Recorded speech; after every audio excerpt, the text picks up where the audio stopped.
د سوشل میډیا وخت دی، تاسو ټول ولاړ خلک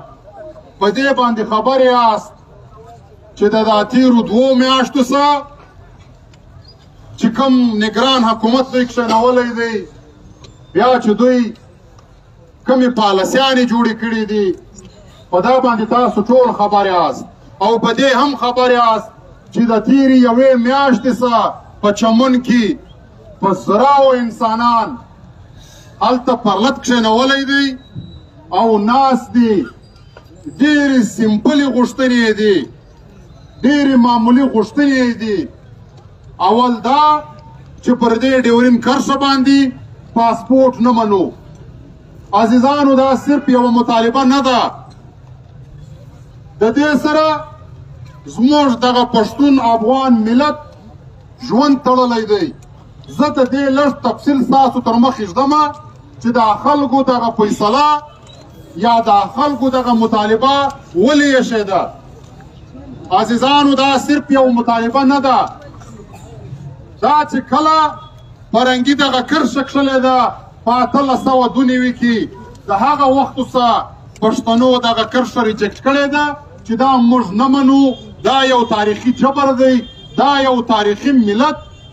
دوی پر منځ باندې سره 2 ځای کړی دی. دوی دا کرښه کښلې ده چې دا د جهان په قانون باندې هم غلطه ده، د دې ملک په آئین باندې هم غلطه ده، په اسلام باندې هم غلطه ده، په پښتونوالي باندې هم غلطه ده. یو ملت دی، یو قوم دی، یوه ژبه ده، یو ثقافت دی،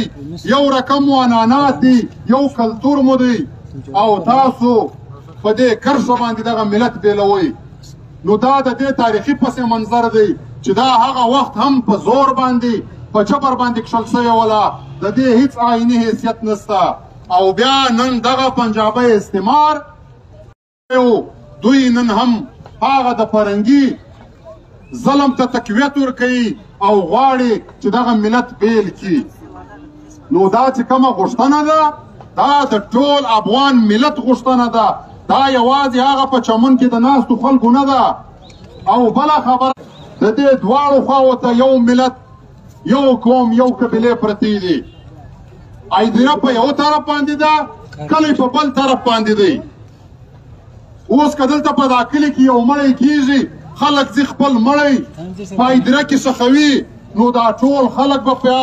پاسپورټونه رااخلي، ویزې به لګوي، او هغه مړی چې سوی دی د مړي ویزه به هم لګېږي، بیا به هلته موږ په ویزه وړو، خپل مړی به هلته ښخوو. دا تاسو ته منظوره ده؟ دا تاسو منلی شئ؟ بله خبره، کلی په دې طرف باندې دی، د هغه کلي زمینداري په هغه طرف باندې ده، کښت و کرونده په هغه طرف باندې ده. نو سهار چې د هغه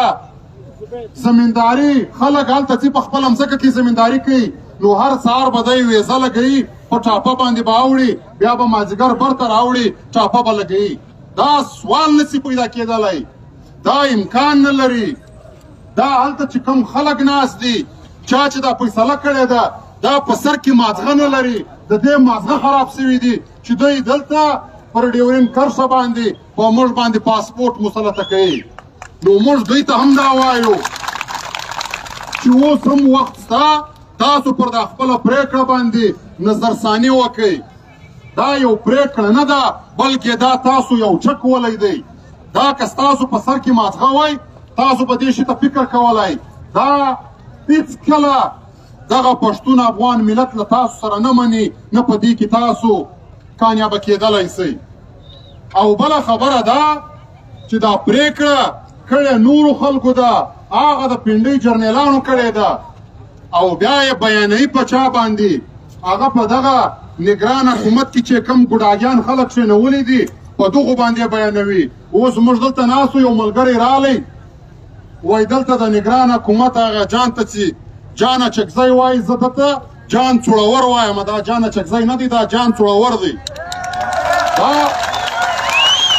وایي د ده رابطه ده. نو ما ورته وویل د ده حیثیت څه شی دی چې موږ د ده سره رابطه وکړو؟ دا دلته نگران خلک ناست دي، د 2 میاشتو دپاره ناست دي. د دوی کار دا دی چې دوی به دلته په عمل کې انتخابات کوي. دته دا حیثیت ورکړی چا دی؟ دا اختیار ورکړی چا دی چې دی دلته راسي، وایي پر ډیورین کرښه باندې به دلته تګ و راتګ په پاسپورټ باندې وي؟ نو د دې خلکو د سره دومره حیثیت شته نه، عزیزانو دلته زه ستاسو تر مخ د دې ملک د آئین یو څه شرایط ایږدمه تاسو دا ټول خلک دا واورئ دلته ځینې خلک د پروپیګنډې په توګه دا خبره کوي چې د پښتون ژغورنې غورځنګ یا د پی ټي ایم ملګري یا د پی ټي ایم تنظیم دا دلته جذباتیان دي د جذباتو څخه کار اخلي اوله خبره خدا ده دا جذبات چاله هلته ورځي چې ستا په یو شي باندې ډېره زیاته خوا بدېږي ته د یو شي سره تر زیات حده مینه لرې نو بیا چې هغه شي ته څوک په بد نظر ګوري دا لازمي خبره ده تا ته به جذبات راځي نو دا د پی ټي ایم ملګري چې جذبات کوي دا د دې خبرې ثبوت دی چې د پی ټي ایم ملګري د خپلې خاورې سره د خپل وطن سره ډېره زیاته مینه لري نو د دوی وطن ته چې څوک هم په کږو سترګو ګوري بیا موږ خامخا جذبات کوو بیا موږ جذبات خامخا راپارېږي او دویمه خبره ده چې دا جذبات به موږ کوو ولې نه دا چې دا زموږ مبارزه ده دا د کوم شي دپاره ده عزیزانو دا ریاست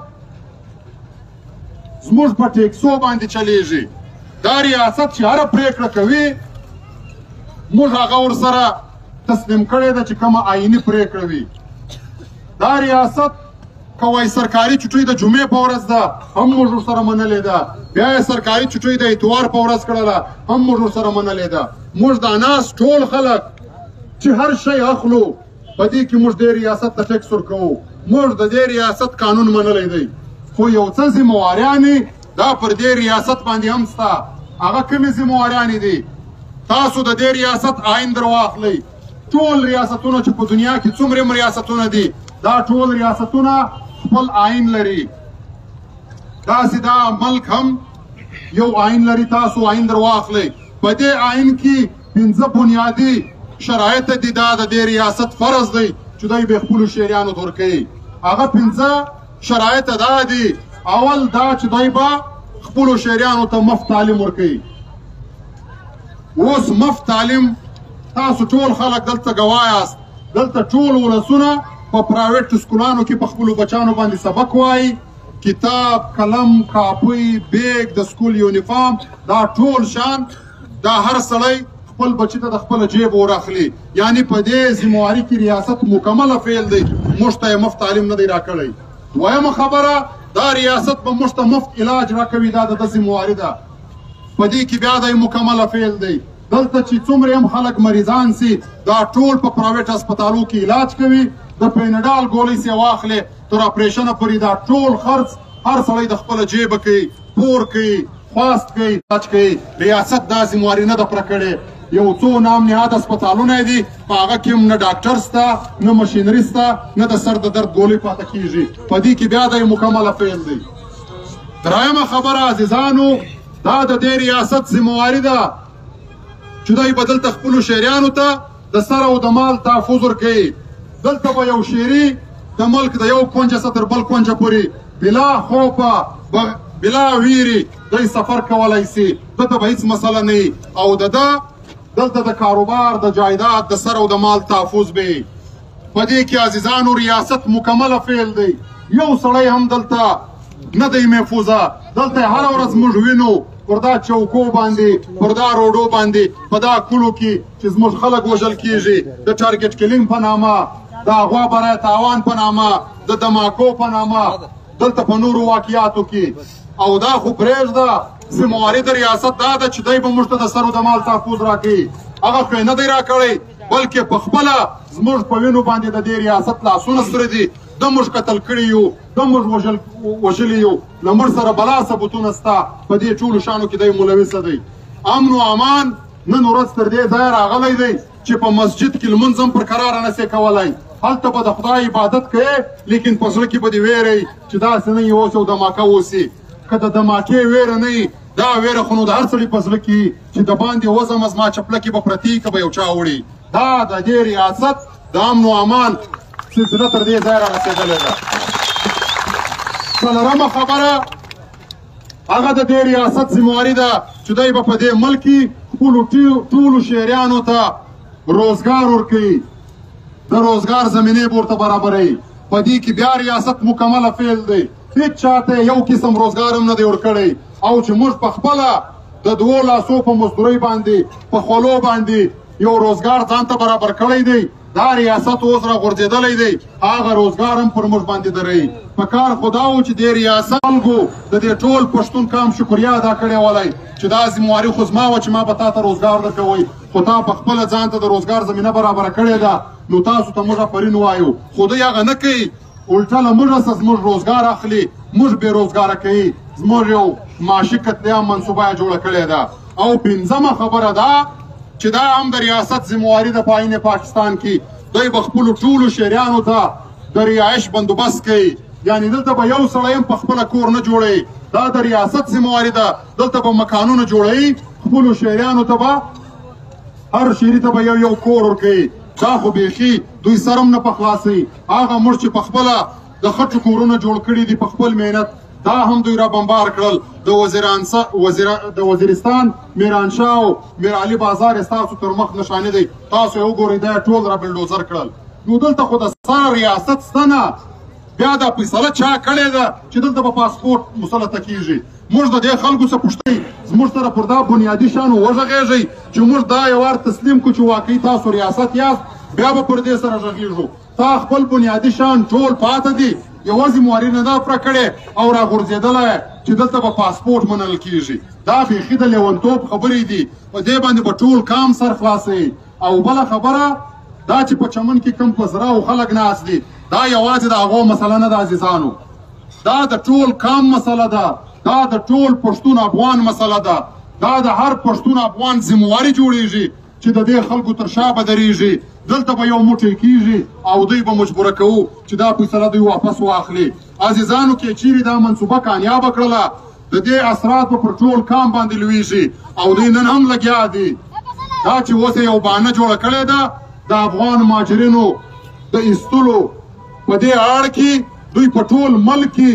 هغه پښتانه هم تنګوي چې هغه ټول اسناد لري هغه لوکل لري هغه شناختی کارت لري هغه هر څه اسناد لري دوی هغه پښتانه ته هم خنډ جوړ شوي دي په پنډۍ کې پښتانه تنګوي په کراچي او په حیدرآباد او په سکر کې پښتانه تنګوي په لاهور او په ملتان کې تنګوي هلته د پښتنو کاروبار ختموي هلته پښتنو ته دمکیانې ورکوي په دې باندې په ټول کام تاسو سر خلاصوئ دا دلته موږ پر قراره نه پرېږدي او بهانه یې کومه جوړه کړې ده چې دلته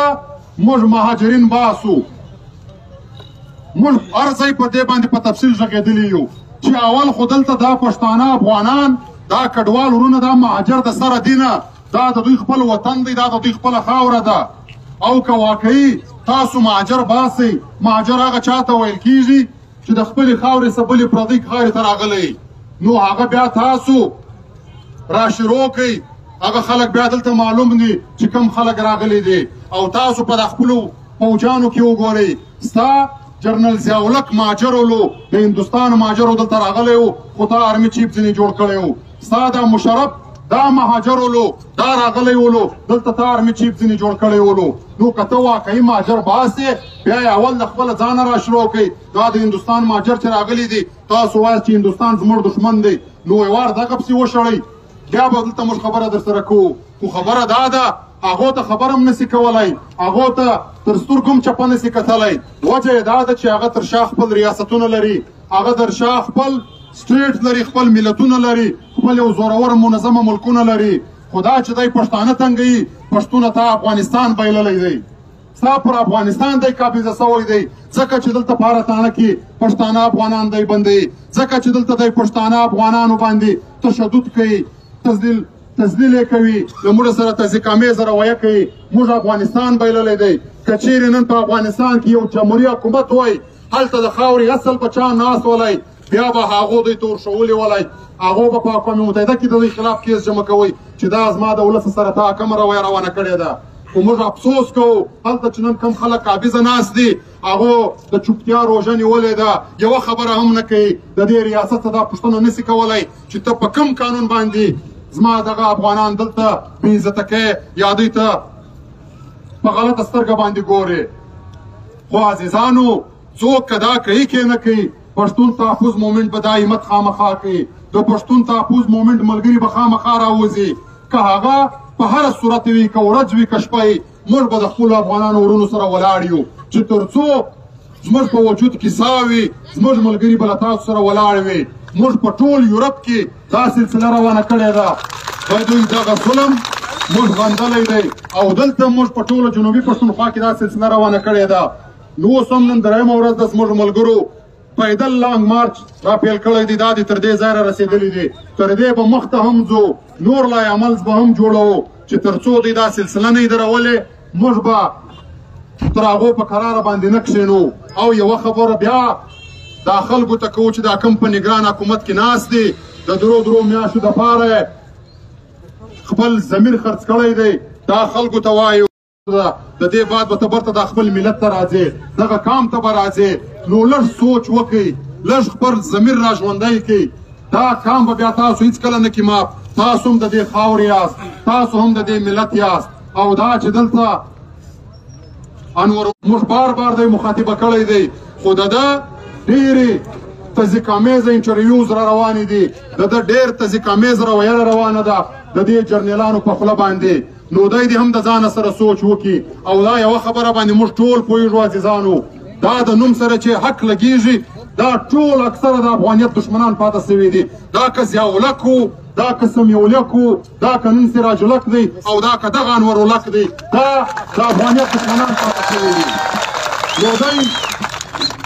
د ناموسه هم دی د افغان دشمن دی. دا د دوی تاریخ داسې پاته سوی دی. نو دا خلک د خپلې قبلې درستې کړي. نن هم زموږ ملګري په پرامنه توګه باندې راوتلي دي. دا زموږ عیني حق دی چې موږ به خپلې غوښتنې ستاسو تر مخ ږدو. جلسه جلوس درنا لانګ مارچ احتجاج مظاهرې دا د هر شي حق دی. دا د پی ټي ایم هم حق دی. خو دلته د افسوس خبره دا ده په دې ملک کې تر 1.5 سل ډېرې پارټیانې دي تر 200 زیات تنظیمونه دي. هر تنظیم هره پارټۍ دلته جلسې کوي جلوسونه کوي هغه ته هېڅوک څه نه وایي. پی ټي ایم که دلته یو پروګرام اعلان کوي بیا پر دوی باندې اور بل سي. دا د چمن درنې ته ټول خلک راغلي دي. هره ورځ خلک راځي هلته تقریرونه کوي. هېڅ اسمان نه دی نړېدلی خو یو والي وزیر چې رالی بیا اسمان را ونړېدی بیا پر دوی باندې اور بل سولو. نو عزیزانو دا خبره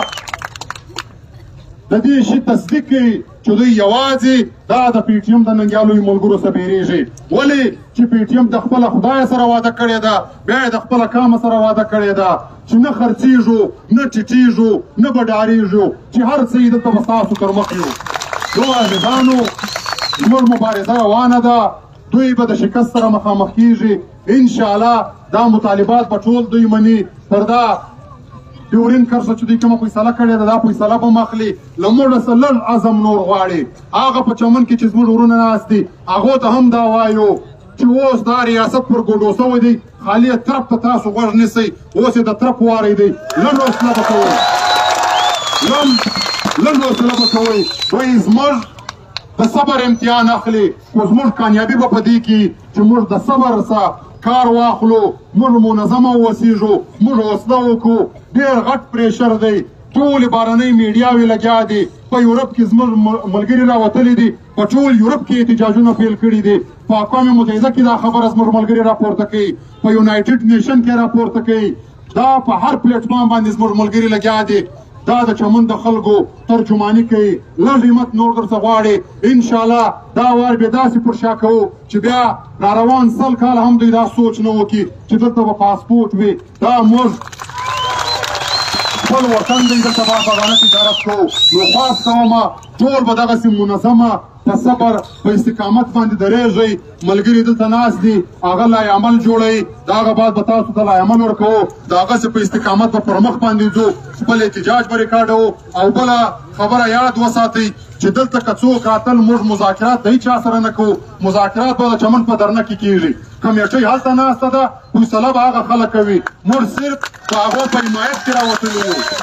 موږ صرف د هغو په حمایت کې راوتلي یو چې خپل غږ بدرګه کړو او دوی دې ته مجبوره کړو چې ورځئ هغه د درنې سره خبره وکړئ. هغه د درنې ملګرو ته ډاډ ورکوو چې وروره موږ در سره ولاړ یو چې تاسو هر ګام اخلئ ښه ډاډه یې اخلئ پښتون ژغورنې غورځنګ له تاسو سره ولاړ دی خالي په چمن کې نه په ټوله جنوبي پښتونخوا کې په ټول ملک کې په نړیواله سطح باندې پر هر ځای باندې به موږ در سره ولاړ یو ځان به هېڅکله یې کله نه بولئ اخري دا یوه خبره ټولو سیاسي پارټیانو ته ټولو لیډرانو ته ټولو سیاسي کارکنانو ته هغه د چمن په پرلط کې چې ټول سیاسي ګوندونه سره راجمع سوي دي یو کمیټې ده دا ټولو ته وایو چې پښتون ژغورنې غورځنګ راوتلی دی نن هلته کښېنئ فیصله وکئ موږ ته یې خالي راسونه وکئ موږ ستاسو ملګري یو ستاسو سره به پر څنګ ولاړ یو صرف فیصله وکئ په هر ځای کې درته ولاړ یو په هره لاره درته ولاړ یو تر تاسو به یو ګام مخکې یو تر تاسو به شاته قطن نه یو نن یې وخت راغلی دی